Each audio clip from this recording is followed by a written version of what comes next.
Mitra TV Kejaksaan Tinggi Jawa Tengah kembali menerima pengembalian uang sebesar 6,5 miliar rupiah yang merupakan hasil tindakan dugaan korupsi melibatkan mantan pejabat Bupati di Cilacap tahun 2023-2024 Awaludin Muri. Asisten Tindak Pidana Khusus Kejaksaan Tinggi Jawa Tengah Lukas Alexander Sinuraya mengatakan uang tersebut diserahkan YVM, istri tersangka ANH, yang merupakan mantan Direktur PT Rumpun Sari Antan sebesar 6,5 miliar rupiah yang diduga berasal dari hasil tindak pidana korupsi.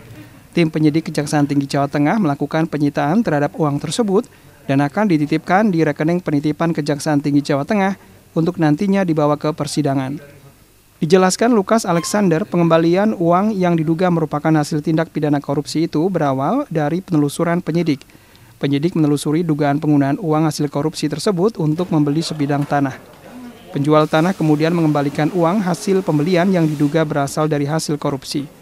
Menurutnya, penjual tanah yang keberatan dengan asal uang pembayaran yang diduga digunakan untuk membeli tanah, maka transaksi penjualan dibatalkan. Jadi total pengembalian uang yang diduga berasal dari tindak pidana korupsi ini mencapai sekitar 26 miliar rupiah. Tersebut dari saudari Y, Vina Maharani, yang merupakan istri dari tersangka Andi Nurhuda yang sebelumnya ditetapkan sebagai tersangka, dan selanjutnya atas uang ini kami akan melakukan penyitaan dan selanjutnya akan pada hari ini juga kami titipkan di rekening penitipan dan nantinya akan dibawa ke persidangan.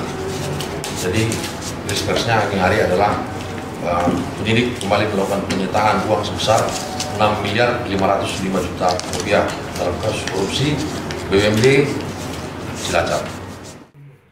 Diberitakan sebelumnya perkara kasus tersebut adalah dugaan tindak pidana korupsi atas pembelian tanah seluas 700 hektar oleh BUMD PT Cilacap Segara Arta senilai 237 miliar rupiah dari PT Rumpun Sari Antan.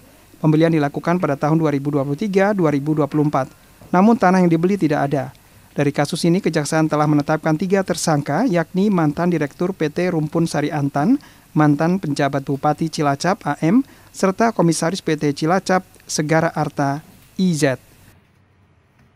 Vita Semarang, TA TV.